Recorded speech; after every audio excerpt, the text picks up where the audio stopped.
Hay un pensamiento en la palabra de Dios en el libro de los Hechos, en el capítulo 17, el versículo número 30.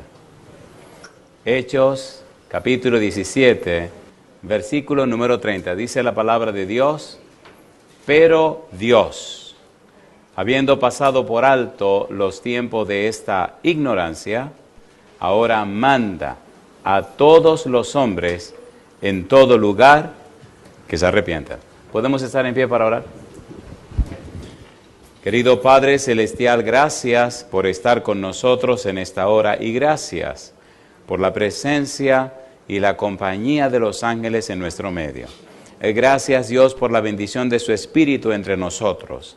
Pero, Padre, agradecemos por los amigos y amigas que nos acompañan, pero también por los hermanos y hermanas presentes. Damos gracias y loor a su nombre por aquellos y aquellas que nos siguen a través de la radio, la internet o la televisión. Que ellos y ellas sean bendecidos también en forma abundante. Y ahora, Dios, le rogamos que el Espíritu Santo nos traiga palabra de vida para la vida eterna. Que recibamos, Señor, la palabra de Jehová que vive y permanece para siempre. Dios, lo pedimos en el nombre de Jesús. Amén, Señor. Amén. Estamos trabajando con la serie Transformados por su Espíritu. Y hemos repetido cada noche que la base, la clave, el centro, el eje de la serie es la palabra arrepentimiento. Hemos dicho también que el arrepentimiento es el centro del plan de salvación. La predicación de Juan el Bautista: arrepentíos porque el reino de los cielos se ha acercado. La predicación del Señor Jesús: arrepentíos porque el reino de los cielos se ha acercado. La predicación de Pedro: arrepentíos y bautícese cada uno de vosotros en el nombre de Jesucristo para perdón de los pecados y recibiréis el don del Espíritu Santo. El mensaje de Pablo: Dios manda a todos los hombres en todo lugar que se arrepientan.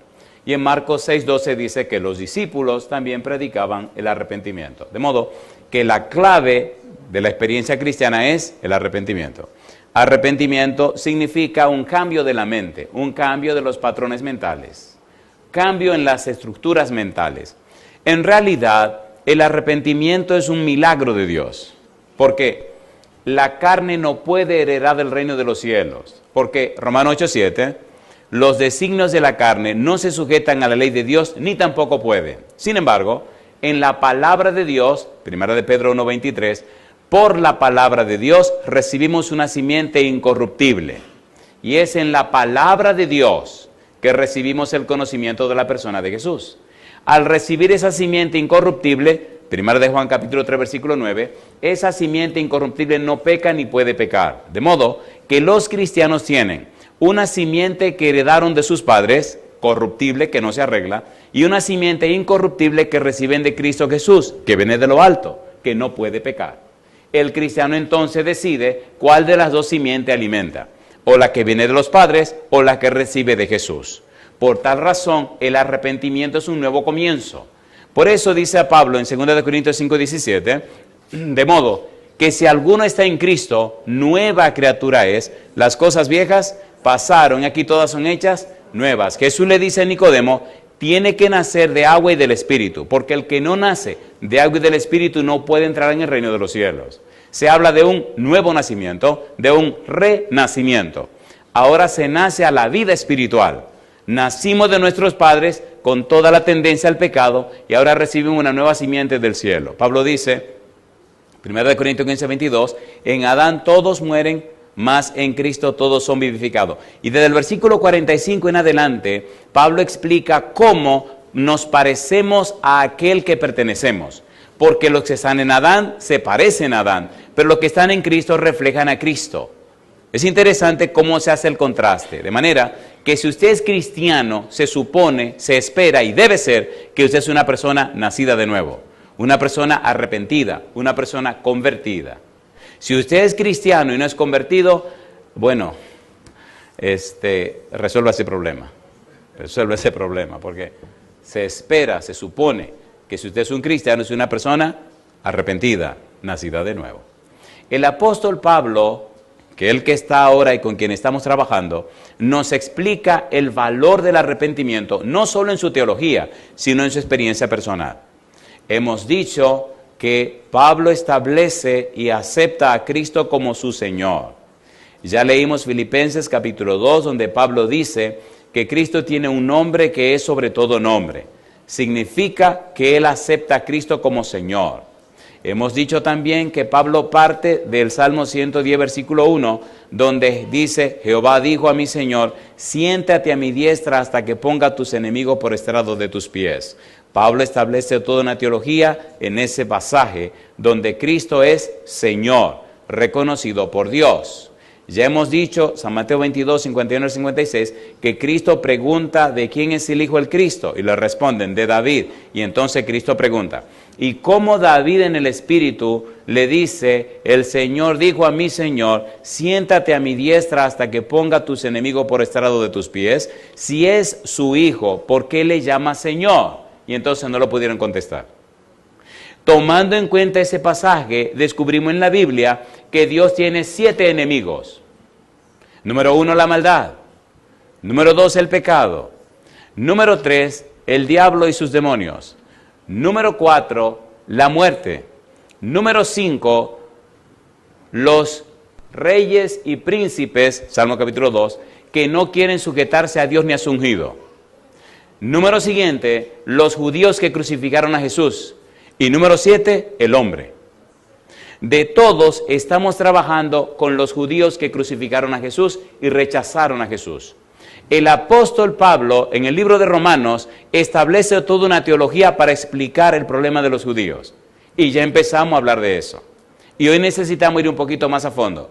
Nos tomaremos toda la semana analizando y estudiando cómo Dios, en su misericordia, cómo Dios, en su amor, cómo Dios, en su bondad, cómo Dios, en su gracia, intentó, buscó e hizo todo lo posible para que el pueblo de Israel se arrepintiera aceptando al Mesías, Cristo Jesús. Notaremos que siendo Pablo un judío, escribe también para la gente de su clase. Inclusive, notaremos cómo él dice, si yo pudiera dar mi vida para que ellos se salvaran, yo la daría. El mismo sentir que tenía Moisés cuando el pueblo pecó. Pero ya llegaremos ahí en un momento. En el libro de Romanos, en el capítulo 2, vimos en la noche anterior, el apóstol Pablo nos habla acerca de los judíos. Y en el libro de Romanos se establece toda una teología. Hagamos un breve repaso del libro, ubiquémonos para entender qué es lo que hay en el capítulo 9, 10 y 11. Cuando lleguemos allá, comenzaremos con nuestro tema de esta hora. Pero sin embargo, es necesario que usted entienda ¿qué es lo que Pablo hace en el capítulo 9, 10 y 11? ¿Por qué los capítulos 9, 10 y 11 son nada más y nada menos que un paréntesis en lo que Pablo está diciendo? Cuando usted toma Romanos en las manos y lo estudia, ocurre lo siguiente. Ponga cuidado. Romanos capítulo 1, versículo 16 y 17. Leamos ese versículo por lo menos. Y vamos a hacer ese resumen rapidito. Romanos 1, 16 y 17. ¿Cómo dice el 16? Porque no me avergüenzo del Evangelio, porque es poder de Dios para salvación a todo aquel que cree. Al judío, ¿qué cosa? Primeramente. ¿Y qué dice ahora? Y también al griego. Porque en el Evangelio la justicia de Dios se revela por fe y para fe, como está escrito, ¿qué cosa?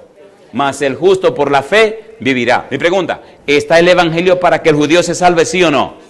¿Y para que se salve el griego, sí o no? ¿Y para que nos salvemos nosotros también? Claro, es para que los judíos y los gentiles se salven. Ahora comienza Pablo su libro. Hagamos una breve reseña del libro, por lo menos hasta el capítulo 9, donde tenemos que trabajar. Número 1, en el capítulo 1 del libro de Romanos, Pablo establece la condenación de los gentiles. ¿Pecaron los gentiles rechazando a Dios? Sí. ¿Rechazaron a Dios? Sí, Señor. Capítulo 1, y las consecuencias del pecado de los gentiles. Capítulo 2, los judíos rechazaron a Jesús, ¿sí o no? A ver, ¿sí o no? Entonces Pablo establece que ellos también están en pecado. De hecho, presenta capítulo 2, versículo 28-29. Vamos a leer. Miren lo que dice acerca de ellos. ¿Qué dice el versículo 28? ¿Qué dice el versículo 28? Pues no es judío el que lo es exteriormente. ¿Qué dice ahora? Ni es la circuncisión la que se hace exteriormente en la carne. ¿Y qué dice Pablo ahora? Sino que es judío el que lo es, ¿dónde? El que lo es en lo interior. Y la circuncisión es la del corazón en espíritu, no en letra. ¿Qué dice ahora? La alabanza del cual no viene de los hombres, sino ¿de quién? Sino de Dios. Así que golpea bien fuerte a los judíos en el capítulo número 2, estableciendo claramente una base nueva. De modo que en el capítulo 3, Pablo concluye en la primera parte, dejando claro que tanto gentiles como judíos están condenados. Capítulo 3, versículo 9. ¿Cómo dice el versículo 9? ¿Qué pues? ¿Somos nosotros mejores que ellos? En ninguna manera, pues ya hemos acusado a ¿quiénes? A judíos y a gentiles, que todos están bajo pecado. La primera parte del libro es la condenación. Gentiles y judíos están completamente condenados. Mi pregunta, ¿somos pecadores? ¿Sí o no? Sí. Romanos 3:23, por cuanto todos pecaron y están destituidos de la gloria de Dios. Número 1, todos son pecadores. Capítulo 1 y 2, primera parte del capítulo 3. En el capítulo 3, versículo 21, Pablo dice la segunda parte de su libro, la justificación. Aunque somos pecadores, aunque estamos bajo condenación, Dios manifestó su justicia en Cristo Jesús.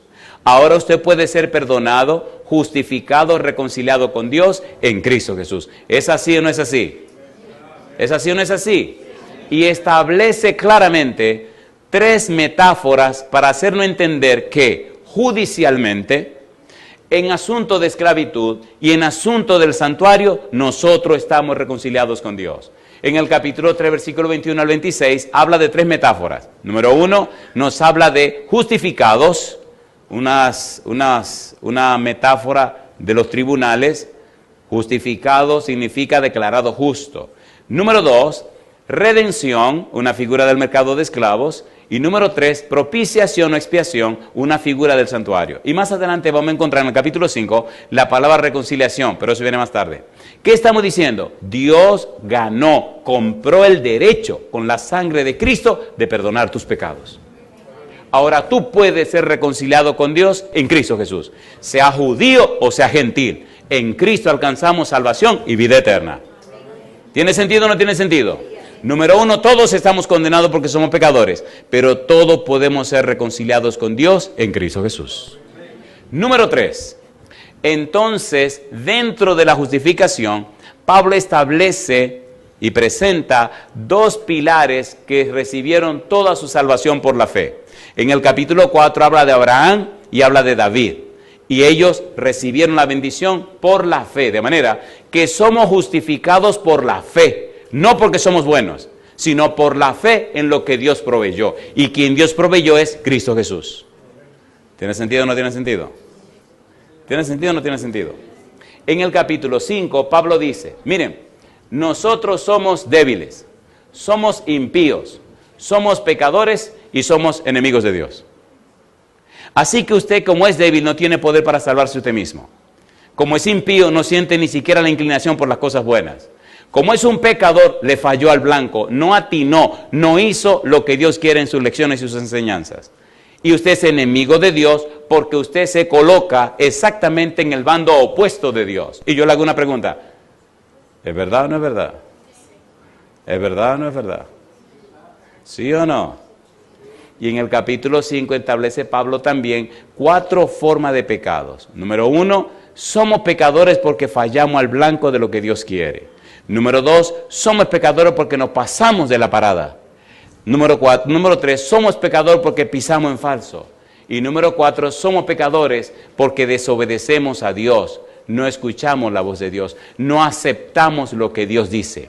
Está poniendo claramente las bases para dejarnos entender que la justificación es por la gracia de Dios, por la misericordia de Dios, por la bondad de Dios, no porque usted sea bueno. ¿Se entiende o no se entiende? Entonces está poniendo la base bien clara para que la gloria sea de Dios y no de los hombres. El capítulo 6, 7 y 8, Pablo lo que hace es un análisis serio para enseñarnos la certeza, la seguridad de la salvación. La salvación no es una lotería. La salvación no es saber si tú te la sacas. La salvación fue pagada, comprada, asegurada en Cristo Jesús. ¿Qué dice Romanos capítulo 5, versículo 1? ¿Cómo dice? Justificados pues por la fe, tenemos paz para con Dios por medio de nuestro Señor Jesucristo. ¿Qué tenemos para con Dios? Paz. ¿Por qué tenemos paz para con Dios? Porque hemos sido declarados justos por Cristo Jesús. Justificados pues por la fe, tenemos paz para con Dios. Nos hemos reconciliado con Dios. No solamente en forma legal, justificación, no solamente en asunto de trato de esclavo, redención, no solamente en asunto del santuario, propiciación, pero también en asunto familiar, reconciliación. Volvemos a ser otra vez hijos e hijas del Dios Altísimo. ¿Sí o no? ¿Sí o no? ¿Sí o no? Volvemos a tener derecho de vivir en la casa de nuestro Padre. Yo digo, alabado sea el nombre de Dios. ¿Se entiende o no se entiende eso? Es más que el simple hecho de que te introduzcan en el cielo. Es más que el simple hecho de que seas miembro de una iglesia, compadre. Es volver a la casa de tu papá. Por eso dice que el Espíritu clamamos, Abba, Padre. ¿Clamamos qué cosa? Abba, Padre. Una relación tan íntima y profunda con Dios que lo reconocemos como nuestro papacito, nuestro papito, nuestro papá amado. Si usted es un cristiano, necesita vivir esa experiencia con Dios. Usted no es miembro de un club. Usted es miembro de la familia de Dios. Por eso Cristo dice, cuando ustedes oren, digan, Padre nuestro que estás en los cielos.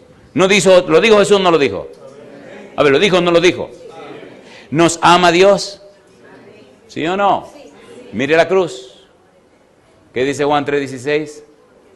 Porque de tal manera, ¿cómo dice Juan 3:16? Porque de tal manera, ¿cómo dice Juan 3:16? Porque de tal manera, ¿cómo que dice? Porque de tal manera, ¿cómo que dice? Porque de tal manera. Si usted no entiende porque de tal manera, lo otro no tiene tanto sentido. Póngase a pensar, ¿cómo es que Dios me amó a mí y aceptó que Cristo pasara lo que pasó? ¿Se entiende ahora? ¿Se entiende o no se entiende? ¿Se entiende o no se entiende? ¿Es Dios todopoderoso? ¿Y por qué no hizo nada para librar a Jesús? ¿Se lo gritó Jesús en Getsemaní? ¿Sí o no? ¿Gritó en la cruz? ¿Sí o no? ¿Lo maltrataron o no lo maltrataron? ¿Lo golpearon o no lo golpearon? ¿Sí o no? ¿Y por qué Dios no hizo nada? Porque de tal manera, alabado sea el nombre de Dios. Entonces sacúdase, si usted es un cristiano, entienda quién es usted. Usted es una persona demasiado valiosa para Dios. Romanos 8:32, el que no escatimó ni aún a su propio Hijo, sino que lo entregó por todos nosotros, ¿cómo no nos dará juntamente con Él todas las cosas? Levante la cabeza, por favor. ¿Se entiende o no se entiende? ¿Se entiende o no se entiende? Y es lo que Pablo quiere hacernos entender. ¿Cómo es posible vivir de la manera que vivimos? Siendo lo que somos y lo que se pagó por nosotros. ¿Cuánta vaca pagaron por usted, señora?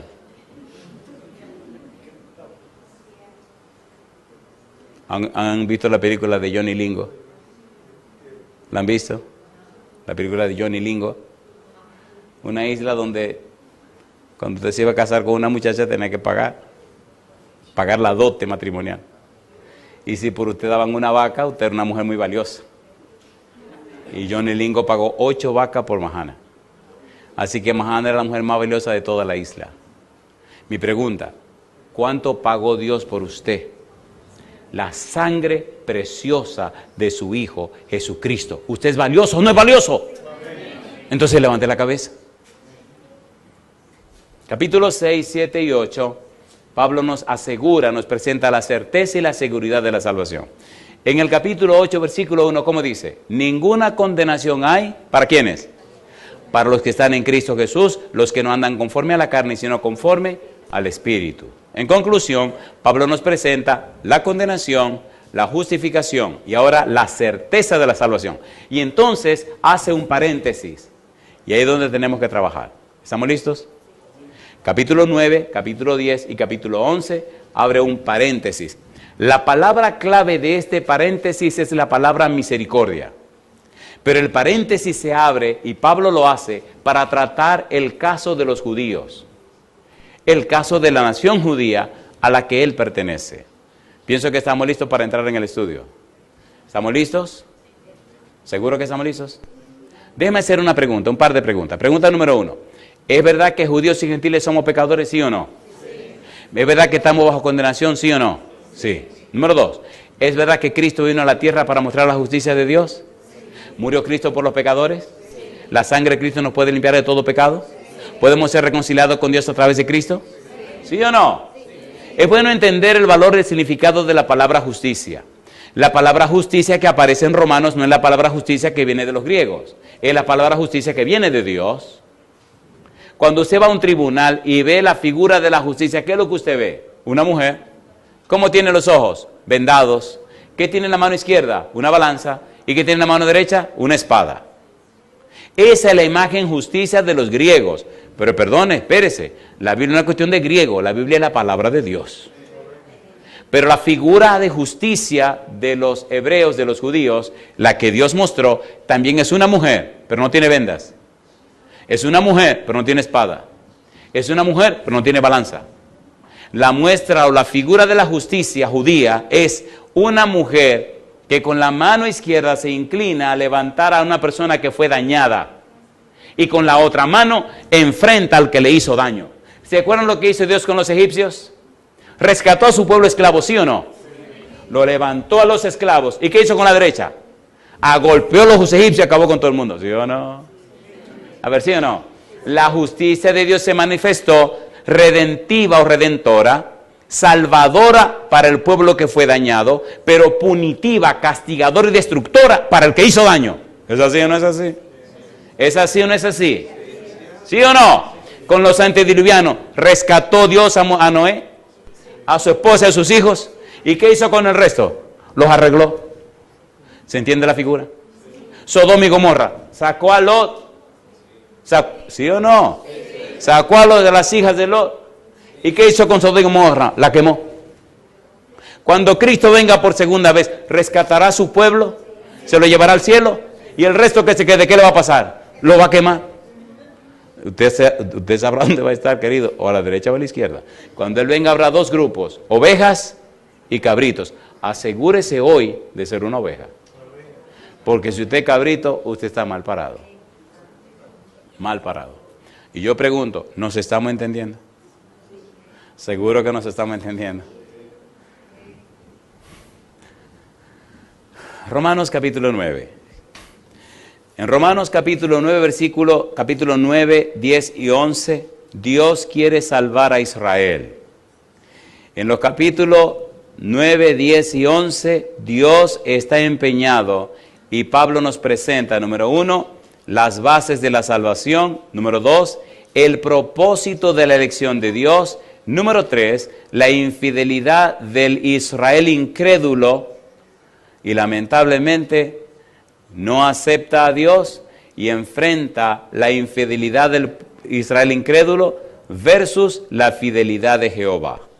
Comencemos a entender el pensamiento de Pablo y vayamos históricamente a comprender la situación de estos israelitas que rechazan a Jesús y por tanto rechazan a Dios. La dureza del pueblo de Israel, la dureza histórica de Israel viene desde el pasado.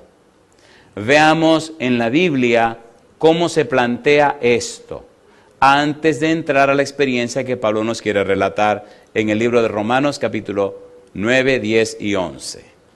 Deuteronomio capítulo 9, versículos 6 y 7. Hablemos un poquito de la dureza histórica de Israel. Vamos rapidito.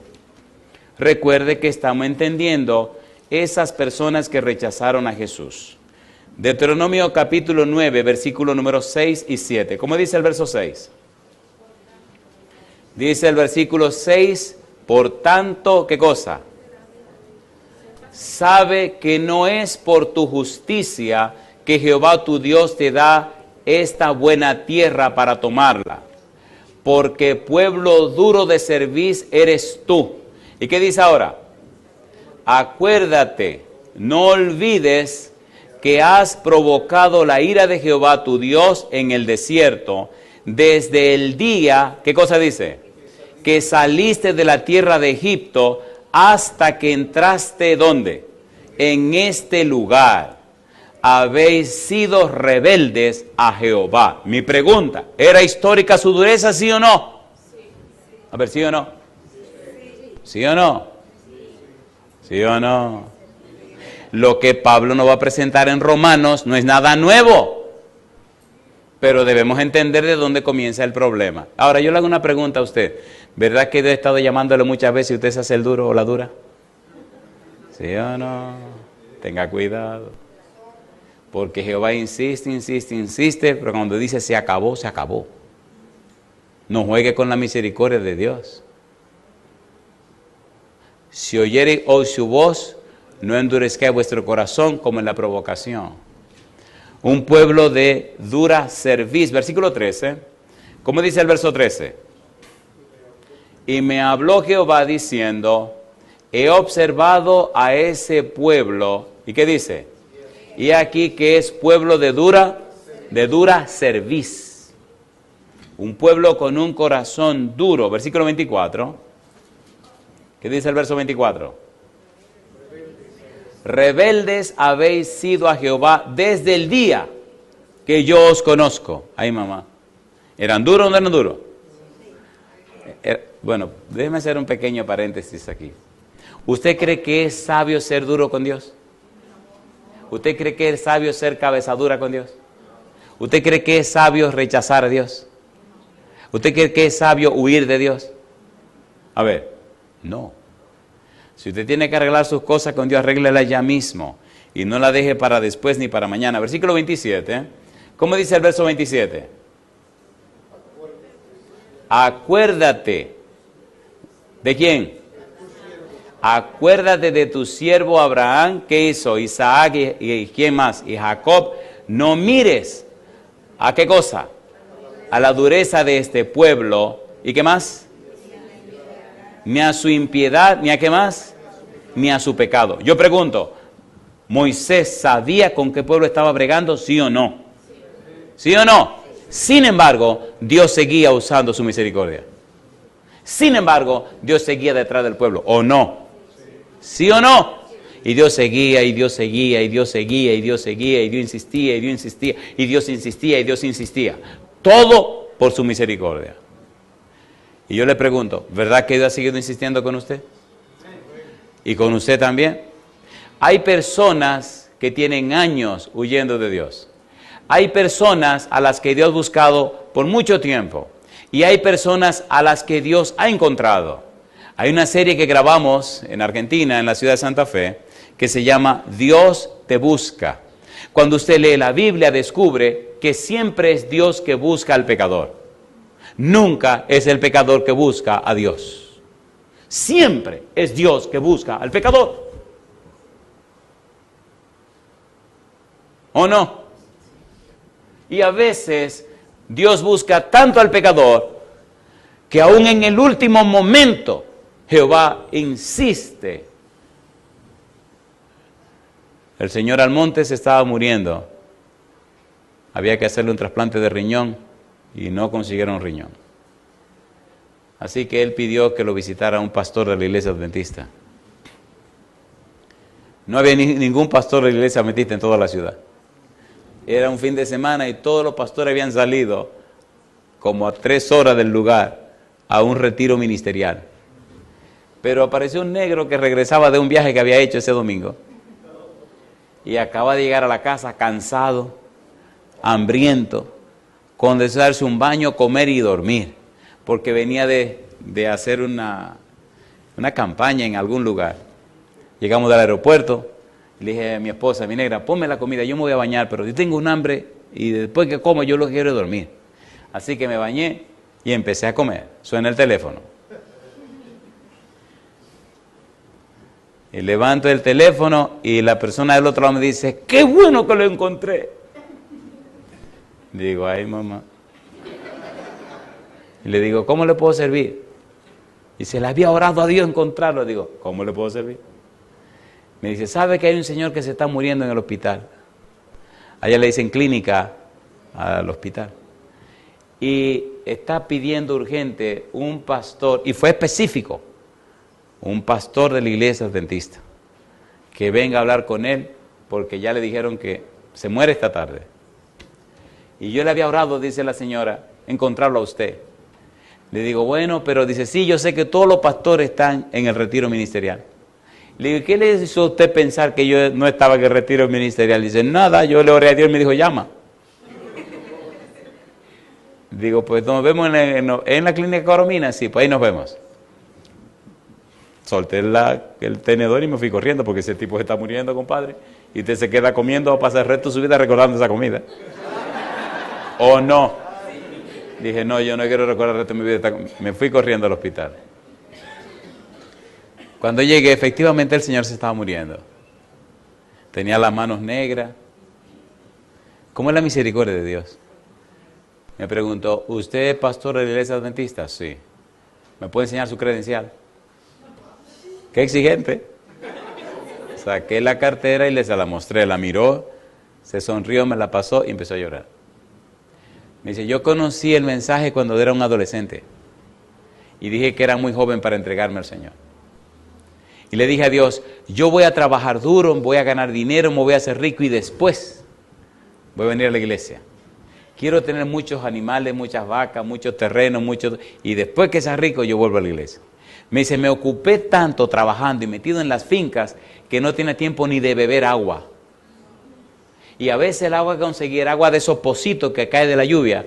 Esa agua, y eso es lo que bebía por estar regando con los animales, porque más animales, y más finca, y los riñones se le dañaron. Así que tenía no sé cuántos años haciéndose diálisis y ya se estaba muriendo. Entonces me dice el caballero, y ahora mire el cuadro, ya los médicos me dicen que ya. Y yo le había dicho a Dios que me perdonara. Y empezó a llorar. ¿Usted cree que Dios me puede perdonar? Digo, bueno, la Biblia dice que la sangre de Jesucristo, su Hijo, nos limpia de todo pecado. ¿Perdona a Dios o no perdona al pecador? Allí empezamos a hablar, empecé a orar por el Señor, a hacerle preguntas. Hice todas mis preguntas, oré con él, terminamos de orar, estaba llorando, estaba en la camilla. Y cuando terminamos de orar, el semblante le cambió, empezó a llorar y con una expresión de alegría y de gozo decía, alabado sea el nombre de Dios. Me siento liberado, me siento perdonado, yo sé que Dios me perdonó. Y entonces me dice, y le doy gracias, pastor, que usted vino. ¿Usted oye esa bulla que hay afuera en el pasillo? Digo, sí. Ahí está mi esposa con mis hijos. Digo, ¿cómo? Dice, sí. Digo, pero lo que están allá afuera es repartiéndose finca, tierra, dinero del banco. Eso fue lo que yo escuché cuando yo entré. Dice, efectivamente, ¿qué le importa lo que me está pasando a mí? Le importa lo que yo tenía. Ay, pastor, qué tonto fui, que no me entregué al Señor cuando debía hacerlo. Y ahora mire, había un monitor donde él estaba conectado que medía los latidos del corazón. Así que la mano en el pecho, él estaba hablando. De repente me mira, se sonríe y le dije, en cualquier momento usted puede morir en paz, no se preocupe. Y el tipo me lo creyó. Y hablando con una sonrisa se quedó con los ojos abiertos y el monitor hizo pi. La enfermera corrió, yo me aparté, me miró y me dice, ¿se murió? Digo, sí, se murió. Una pregunta para usted. ¿Quién está mejor, ese tipo que murió en Cristo o usted que no se ha entregado a Cristo? ¿Me entienden ahora? Los que viven saben que han de morir, pero los muertos nada saben. Sin embargo, Cristo dice que los muertos en Cristo resucitarán primero. ¿Se entiende ahora? ¿Se entiende o no se entiende?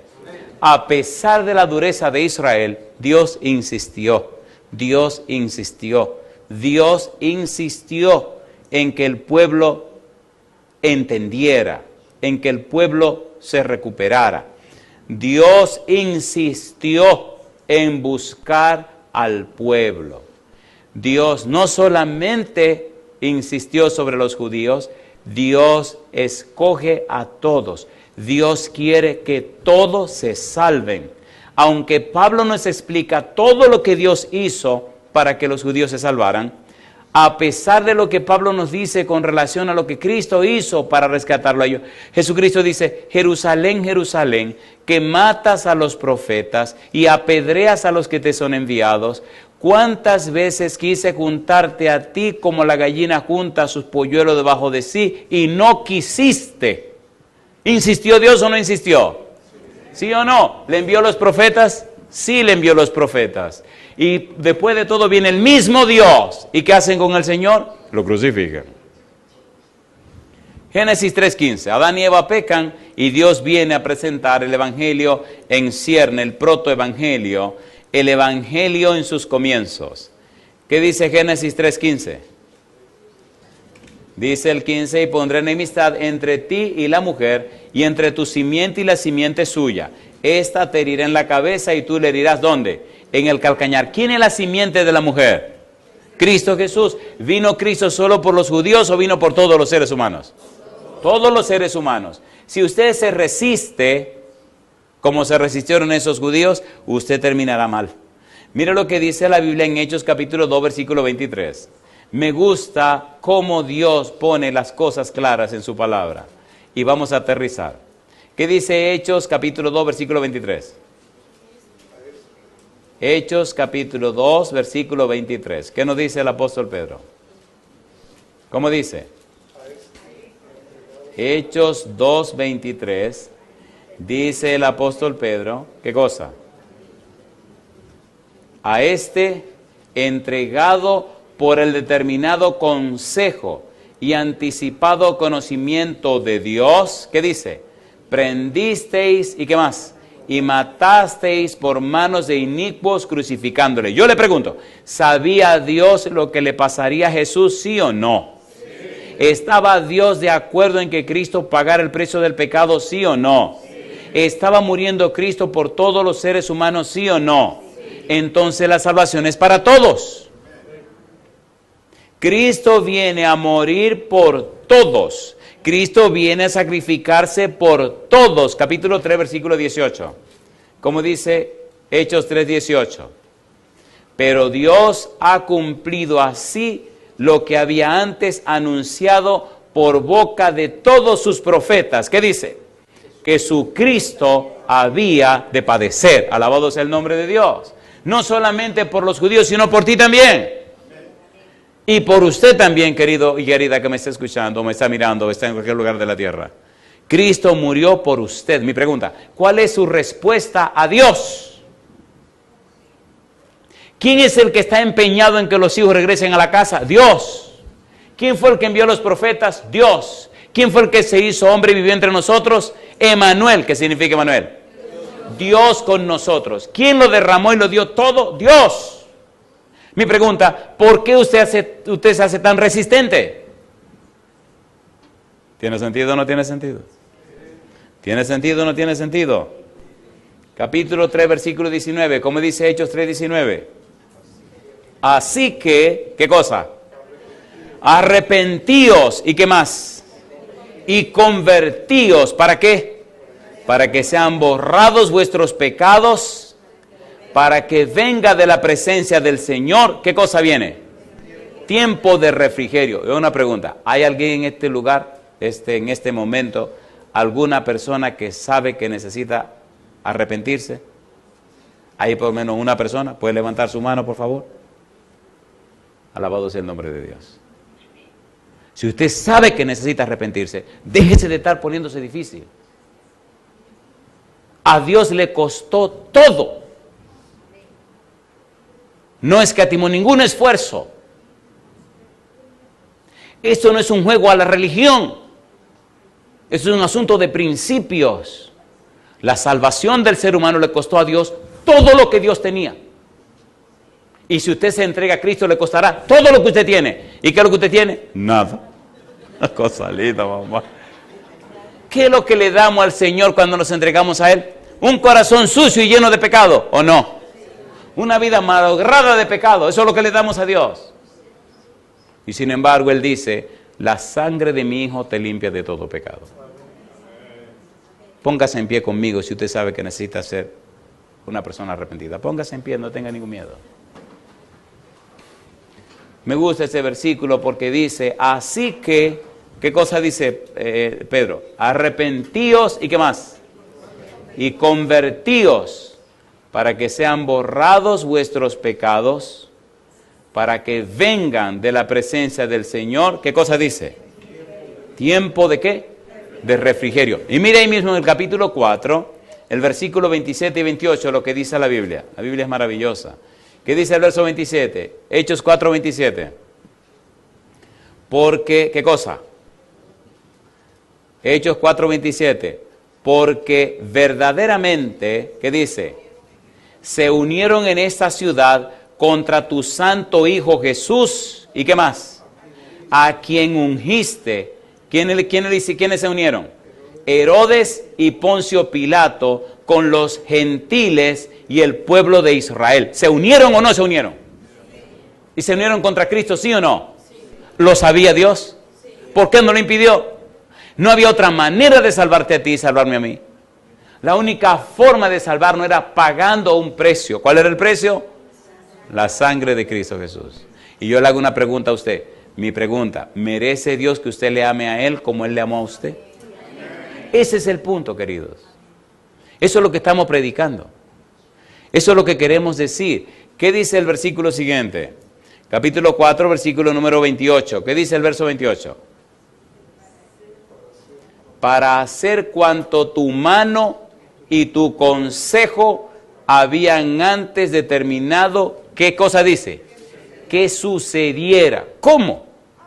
¿Y qué tenía Dios que ver con todo eso? No había otra manera de pagar el precio del pecado que no fuera con el sacrificio de Jesús. ¿Dejó Dios que ocurriera? ¿Sí o no? Entonces te tengo buenas noticias. Tu salvación está segura y asegurada. No tienes nada que temer. Pero asegúrate de entregarte a Cristo. Y asegúrate de pertenecer a Él. ¿Verdad que nos estamos entendiendo? ¿Seguro que nos estamos entendiendo? Así que Cristo no solo benefició a los judíos, también lo benefició a usted y me benefició a mí. No mire a los seres humanos, mire a Cristo. No mire alrededor, mire para arriba. Pablo dice, puestos los ojos en Jesús, el autor y consumador ¿de qué? De la fe. Mi pregunta, entonces, ¿deberíamos entregarnos al Señor? ¿Sí o no? Sí. ¿Por qué deberíamos entregarnos al Señor? Por lo que Él hizo en nuestro favor. ¿Para qué deberíamos entregarnos al Señor? Para alcanzar salvación y vida eterna. ¿Se entiende ahora, por favor? ¿Se entiende o no se entiende? Y esa es la razón por la que tenemos que viajar por toda la tierra. La gente se pierde no porque es mala, la gente se pierde porque es débil y no sabe. Pero ya usted sabe, si usted se pierde sabiendo. Hay un pecado en la Biblia que se llama pecado por ignorancia, pero hay un pecado que se llama pecado por rebelión. Dice el salmista David, sus errores, ¿quién los conocerá? Líbrame de los que me son ocultos. Salmo 19, versículo 12. Y el 13 dice, mas libra a tu siervo de las soberbias, porque entonces seré libre de gran rebelión. Si usted sabe y usted entiende, entonces usted necesita entregarse al Señor Jesús. Escuche mi pregunta. Le pido cierre sus ojos. Oiga mi pregunta, oremos juntos, pero escuche mi pregunta. Si usted reconoce que necesita arrepentimiento, que necesita arreglar su vida con Dios, que usted necesita prepararse para ser bautizado o bautizada y que su nombre esté en el libro de la Biblia, de la vida, levante su mano conmigo y oremos a nuestro Dios. Querido Padre Celestial, levantamos la mano reconociendo la necesidad de arrepentimiento, la necesidad de conversión. Ponemos en sus manos, Señor, a todos aquellos y aquellas que saben que tienen que prepararse para ser bautizados y bautizadas en algún momento de su vida. Dios, en esta hora les ruego que el Espíritu Santo descienda sobre ellos y ellas y arregle sus vidas, Señor, y prepare sus mentes y prepare su ser para que pronto sus nombres sean registrados en el libro de la vida. Que el Espíritu Santo encuentre lugar en sus corazones, en sus mentes, y que Cristo Jesús reine como su Señor, su dueño, su Salvador y su Redentor. Dios, rogamos no solo por los presentes, rogamos por aquellos y aquellas que nos siguen en cualquier lugar de la tierra a través de la radio, la internet o la televisión. Que el sacrificio de Cristo, Señor, que el regalo de Dios, que el sacrificio del cielo sea efectivo y eficaz en cada uno de nosotros y que a través de Cristo alcancemos salvación y vida eterna. Dios, lo pedimos en el nombre de Jesús. Amén, Señor.